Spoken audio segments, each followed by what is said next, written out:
Ovo je bila baš teška godina za Srbe, ali i ljude širom sveta.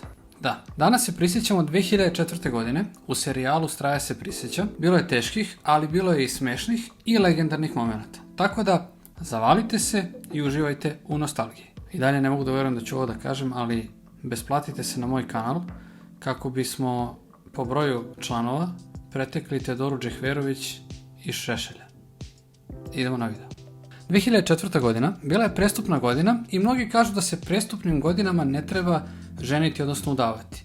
Ja mislim da se ne treba ženiti samo zato što ti drugi tako kažu. Lave! Idemo dalje. 2004. godine desila se jedna stvar koja je mnogo uticala prvenstveno i na moj život i na ono čime se bavim. Nastala je društvena mreža Facebook. Da, toliko smo materi, ima već 19 godina kako je nastala, a ne znam da li znate kako je nastala, tako što je Mark Zuckerberg uzeo i popisao sve devojke na svom koledžu, našao je neke godišnjake šta već, i ubacio ih na sajt bez njihove volje. A gdje su devojke, tu su i muškarci i tako su muškarci došli na Facebook. A onda devojke kad su već imale profile, onda su i one došle na Facebook. Onda se sa njegovog koledža to proširilo na sve ostale i onda se proširilo dalje van koledža i tako danas imamo kompaniju Meta koja je jedna od najvrednijih na svetu. Jedna od strašnih stvari koja se za nas desila 2004. godine jeste da je izgoreo manastir Hilandar u velikoj meri, kao i propratni objekti. 19 godina kasnije manastir i dalje nije u potpunosti obnovljen, tako da ću ja da uplatim određenu svotu novca sada za obnovu, a i vas pozivam da uradite isto. Ostavit ću vam link u opisu ove objave da pomognete ako želite, naravno. Ostajemo na teškim temama. Od 17. do 19. marta 2004. godine dogodio se pogrom nad Srbima na Kosovu i Metohiji i procena je da je oko 4000 Srba moralo da napusti svoje domove tom prilikom. 2004. godine također još jednom je proširena Evropska unija, pogodite da li smo ušli ili nismo, pogodite da li ćemo ući, nećemo. Boris Tadić je postao predsjednik Srbije, sve dok ga 8 godina kasnije nije savladao Tomislav Nikolić, moj sugrađanin. Sve je moguće u životu. A desila se jedna globalna katastrofa koju vrlo malo pominju s obzirom na broj žrtava. Desio se čuveni tsunami 2004. godine u Indoneziji. Pretpostavljam da se sećate, zbog velikog zemljotresa koji je bio ispod površine okeana, velika količina vode je otišla na kopno i procenjuje se da je tom prilikom stradalo oko 230.000 ljudi. Zaista neverovatna katastrofa i opet kažem, s obzirom na broj žrtava, nedovoljno se priča o tome šta se tada desilo. Idemo na vedrije teme. Konačno se završilo emitovanje serije Prijatelji. Šalim se, ja mnogo volim Prijatelji, imam čak i neke Lego figurice u pozadini, tako da to je bilo finale. Nego, kad se već vraćamo u prošlost, jel znate šta još vraća u prošlost? Igrica Domino Dreams. Pominjao sam je u prošlom videu, rekli ste i pisali ste da vam se dopada i još malo pa stižemo do 1000 instalacija. A znate šta to znači? To znači da će neko od vas, od mene, dobiti PlayStation 5. Sve što treba da uradite je da instalirate ovu igricu, bit će u opisu link i bit će u komentaru link, znači preko tog linka instalirate i u komentaru samo napišite koja je vaša omiljena boja. To će biti znak da ste igricu instalirali i da ulazite u izvlačenje. Hajde skidajte to jer Sony čeka, inače ja sam 111. nivo, pa ako je neko možda bolji od mene, također neka ostavi komentar. A sada, nastavljamo dalje sa najvažnijim stvarima iz 2004. godine. Janet Jackson je ispala dojka. Da, to je tada bio skandal i presedan, iako je sada već verovatno dogovoreno. Na poluvremenu Super Bowla Justin Timberlake ju je povukao za kostim i njoj je ispala dojka preko koje je imala neku zvezdu, ako se dobro sećam, editor će ovdje da ubaci sliku, i to je bio tada neviđeni skandal. A danas to niko ne bi ni primetio. Toliko smo napredovali.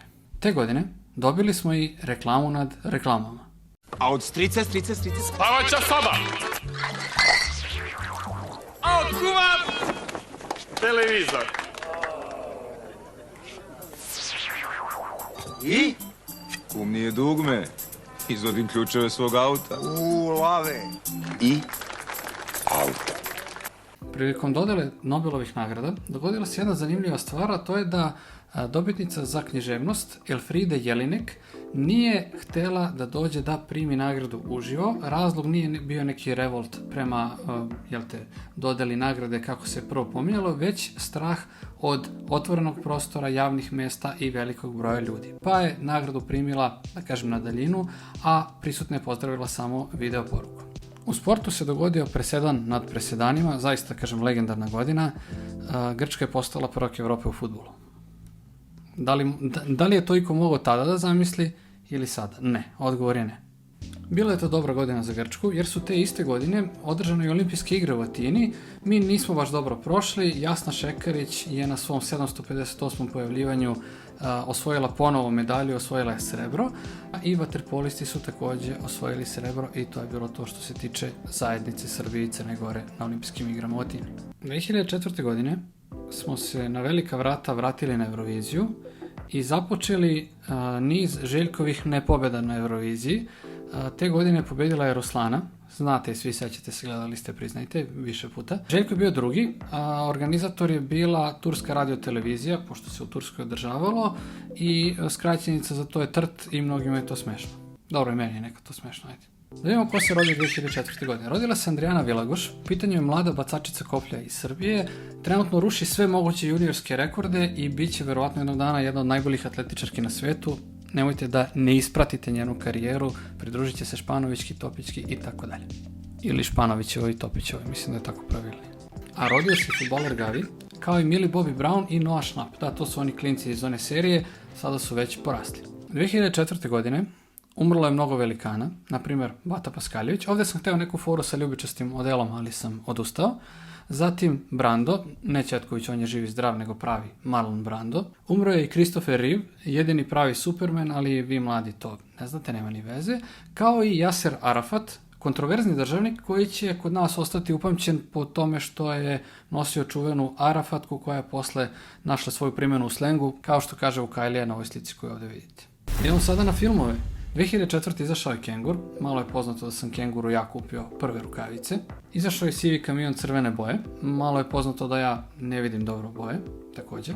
I Pljačka trećeg rajha u kojoj je Gaga Nikolić ispunio svoje obećanje, da tako kažem. Što se tiče stranih filmova, izašli su Shrek 2, Spider-Man 2, Harry Potter 3, Okeanovih 12, odnosno klasično muženje para, ali i 3 filma koje su pomerile granice u svojim kategorijama. U pitanju su filmovi Troja, Stradanje Isusovo i Upoznaj Fokerove. Idemo na najveseliji deo, muzika. Kod nas Dejan Matić je Burmu drugoj davao, Breni je sve išlo dobro osim ljubavi, Seka Aleksić je bila za ljubav mobilna, a Sanja Đorđević je tražila da se poruči pesma sa imenom njene. Tina Ivanović bi nosila bundu od nerca, da je ona njen imao čuku, Zlati Petrović je bilo zagušljivo, iako nije bilo dima, a Igor Popović je vozio BMW sa belim sedištima i posle toga prosto nestao. Nataša Bekvalac je maštala da je cigareta bez filtera i razmišljala da poludi u 25. Edo Majka je rekao nosi kiriki, Balašević izbacio Rani mraz. Što se strane muzike tiče, Asher je rekao i to je cela pesma i hit. Maroon 5 je izbacio, odnosno Maroon 5 je izbacio This Love, Outkast je počeo da kida ili Outkast i Beyoncé izbacila ono Naughty Girl i Nickelback je izbacio Someday i tu je bila i Alicia Keys i to vam je to za 2004. Nađite negdje playlistu, poslušajte. Igrice su te godine kidale, izašli su GTA San Andreas, Gran Turismo 4, Half-Life 2, FIFA 5, PES 4, Need for Speed Underground 2, a znate koja još igrica kida? Domino Dreams. Instalirajte. Hvala što ste gledali ovaj video, samo da im koja godina ide posle ove, šta ćemo sljedeći put da radimo. Po mom proračunu to je 2005. godina, znači sljedeću radimo 2005. Lave. Dakle, za kraj, skinite igricu i ostavite omiljenu boju u komentaru, to je znak da ste skinuli igricu. Neko od vas će dobiti PlayStation 5 na izvlačenju na mom kanalu. Besplatite se da preteknemo tandem Šešelj Džehverović i to je to, pogledajte još neki video, možda neku prethodnu godinu. Ćao!